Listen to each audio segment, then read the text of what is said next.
आप सबके दुख सुख के साथी कंवर सिंह यादव जी, हमारे नारनौल के विधायक ओपी यादव जी,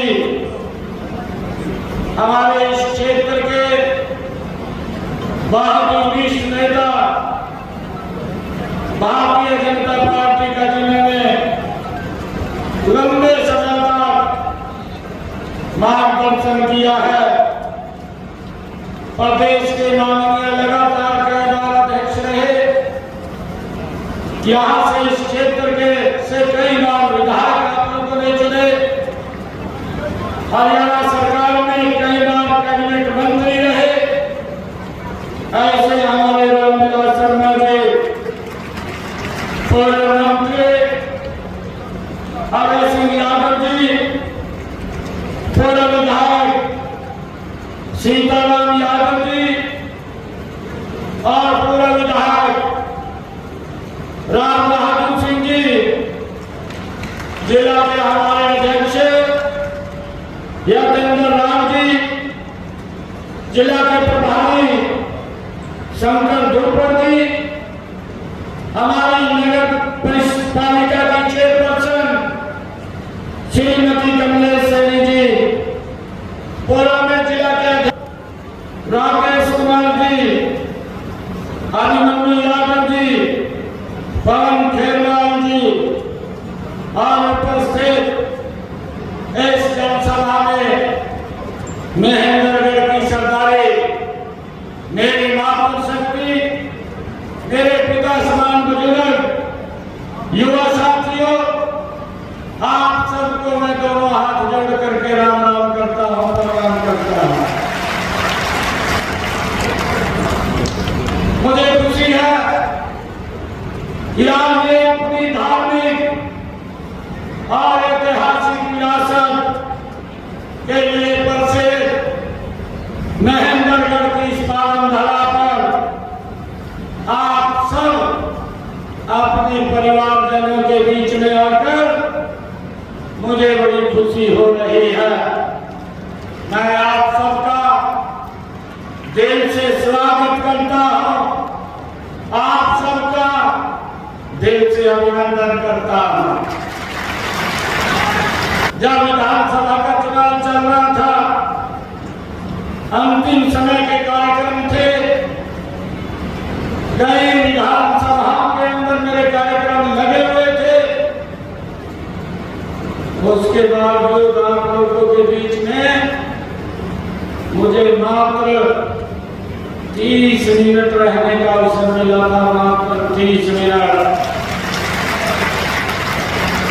महेंद्रगढ़ की स्थान को मैं शीश नवा करके प्रणाम करता हूं और उस 30 मिनट के अंदर जो आप लोगों ने मुझे आश्वासन दिया था कि 8 तारीख को जब रिजल्ट आएगा, कंवर सिंह यादव हरियाणा की विधानसभा में होगा। मैं आप सबको प्रणाम करता हूं, जो आप सबका धन्यवाद करने के लिए आऊंगा और आज मुझे अवसर मिला है आप सबका धन्यवाद करने का। मैं आप सबको पुनः शीश नवा करके प्रणाम करता हूं। भाई, ये पगड़ी जो सम्मान की ये महेंद्रगढ़ की सरदारी ने रखी है, ये सम्मान मेरा नहीं है, ये सम्मान महेंद्रगढ़ के कोटि कोटि जन का है। आप सबको मैं प्रणाम करता हूं। मुझे खुशी है कि यहां से लगभग 30 किलोमीटर की दूरी पर है महेंद्रगढ़ की इस पवित्र भूमि से डोसी की पहाड़ी पर स्थित उस तपोभूमि महर्षि च्युंग ने जो घोर तपस्या करके आयुर्वेद को एक नई दिशा दी थी, उन्होंने हजारों वर्ष पूर्व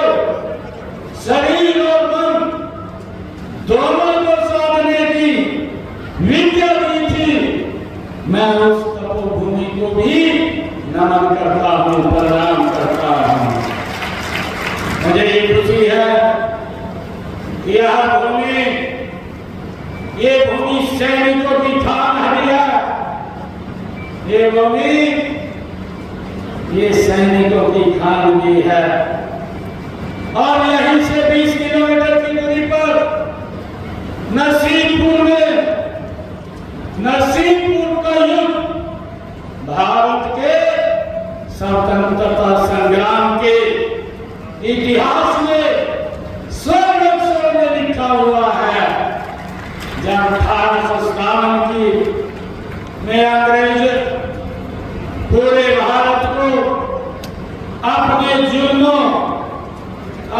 जुल्मी पंजों में कसने की कोशिश की थी, तब जो ब्रिटिश सत्ताधारियों ने नींव को हिला करके रख दिया था, मैं ऐसी पवित्र धरा को बार बार नमन करता हूं, उसको वंदन करता हूं। भाइयों, हमारी वीर धरा के सपूतों ने हर युद्ध में देश प्रदेश का सदा गौरव ऊंचा किया है, चाहे वह आजादी की लड़ाई थी अथवा उसके बाद जवान सेना ने, हमारे जांबाज सैनिकों ने, आदरणीय नरेंद्र मोदी जी ने जब ऑपरेशन सिंदूर को लॉन्च किया, पाकिस्तान की सरजमी पर जाकर के जहां से आतंकवाद निकलता था, ऐसे ठिकानों को नेस्तनाबूद करने का काम हमारे जांबाज सैनिकों ने किया है। मैं उनको सैल्यूट करता हूं, उनको नमन करता हूं, प्रणाम करता हूं। भाइयों, आदरणीय प्रधानमंत्री जी का यह स्पष्ट संदेश पूरी दुनिया ने सुना है। भारत अपने नागरिकों की सुरक्षा के लिए किसी भी हद तक जा सकता है। यही नए भारत का आत्मविश्वास है और यही विकसित भारत की पहचान है। उस लोगों को देख करके हमारा शरीर भी, भाइयों, वो देख करके उस तस्वीर को, ऑपरेशन संदूर, जिन लोगों ने हमारे भारत के जो घूमने के लिए पहलगाम में अपने परिवार सहित गए हुए थे, एक विशेष सोची समझी साजिश के तहत एक टारगेट तरीके से हमारे निहत्थे थे और जो घूमने के लिए जा रहे थे उनके परिवार के सामने इस तरीके से पूछ करके गोलियों से भून दिया। अरे दिल में तो दर्द हुआ जब बिटिया ने और आतंकवादियों को कहा कि आपने मेरा संदूर उजाड़ दिया है, आप मुझे भी गोली मारते हैं। वो आतंकवादी कितने दयनीय थे, उन्होंने कहा कि नहीं, हम आपको गोली नहीं मारेंगे, मोदी को बता दो जाए।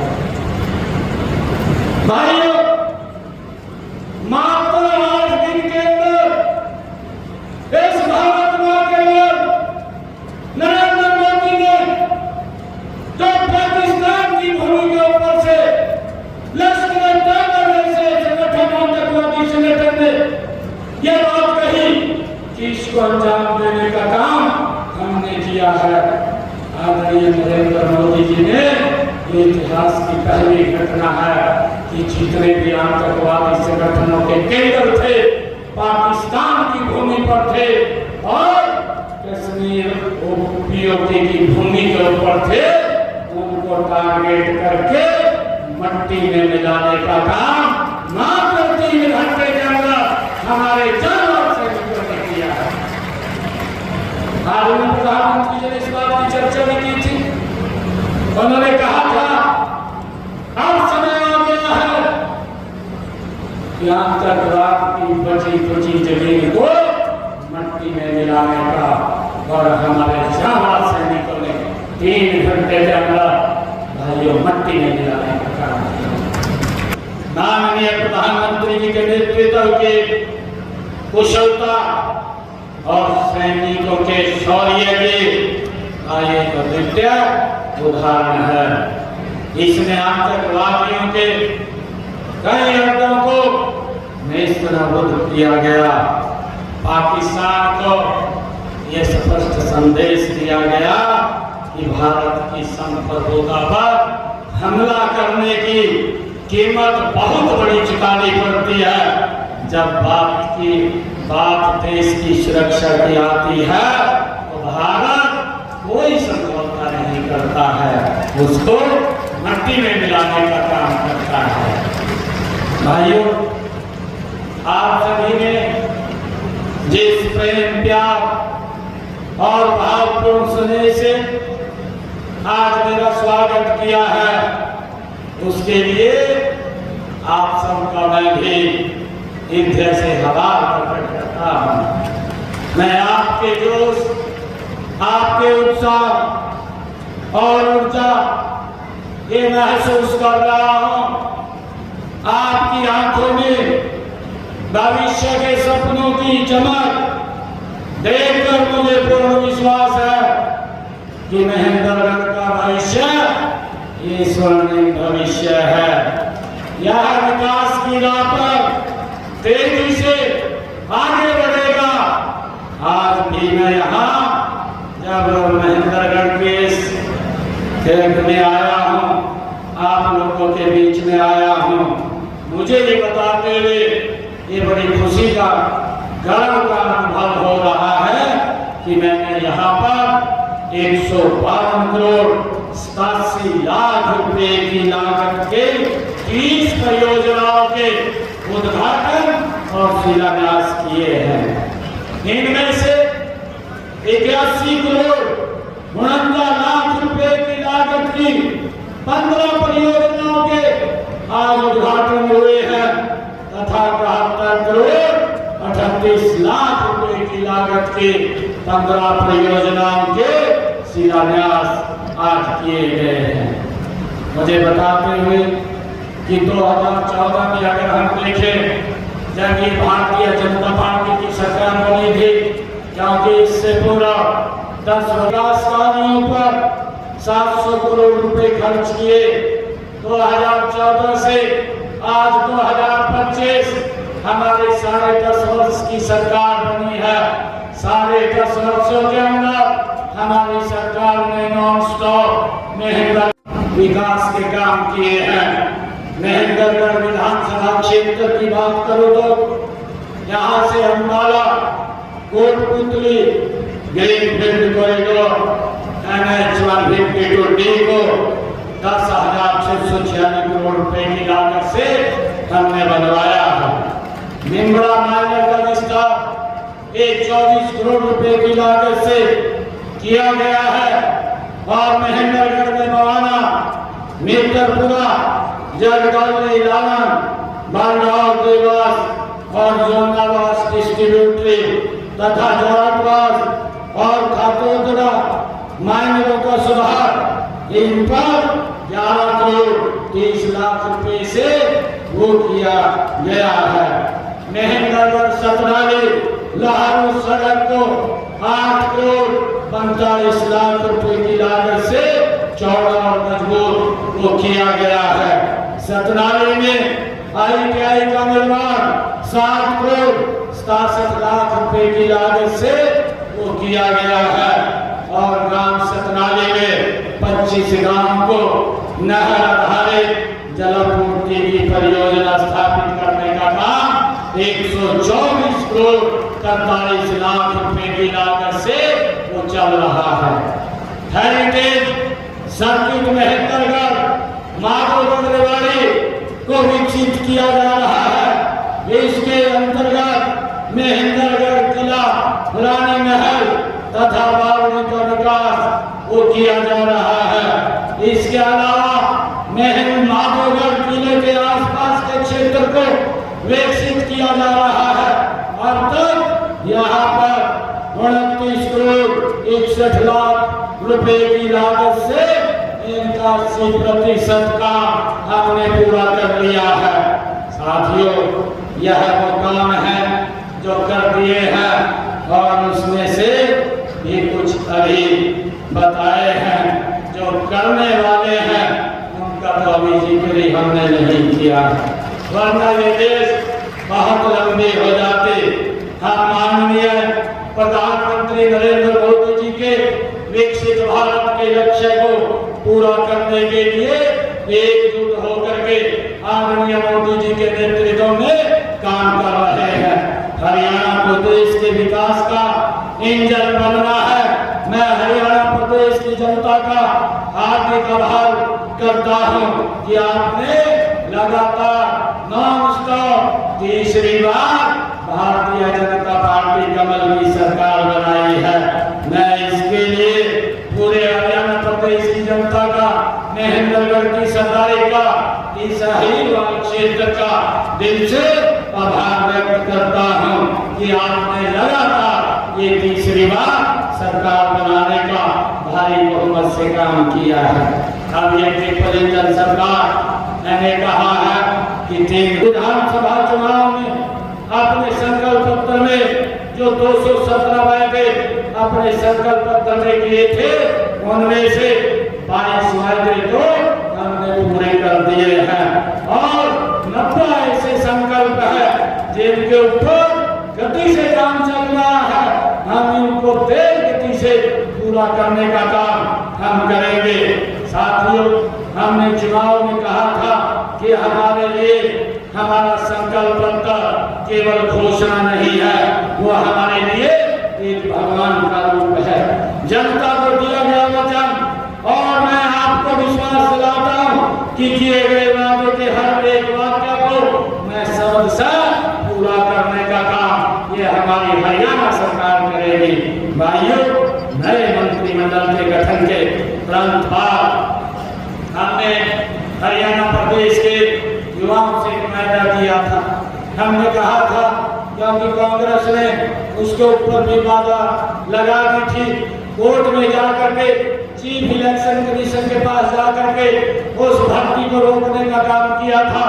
और वो लोग बोलते थे, विधानसभा के चुनाव में बोलते थे कि भाई हमारी सरकार बन रही है, मेरे हिस्से में 2000 नौकरी आ रही है और मैं अपने हिस्से की पूरी नौकरी लूंगा। कोई उनका प्रत्याशी बोलता था, मेरे जितने हिस्से में नौकरी आएगी उतनी मैं नौकरी दूंगा। कोई प्रत्याशी बोलता था कि आप मुझे 50 वोट दें, मैं 1 नौकरी आपको दूंगा। किस प्रकार से बोली नौकरी की लग रही थी। भाइयों, युवाओं के अंदर इस बात का डर था, युवाओं के मामला में इस बात का डर था कि अगर कांग्रेस की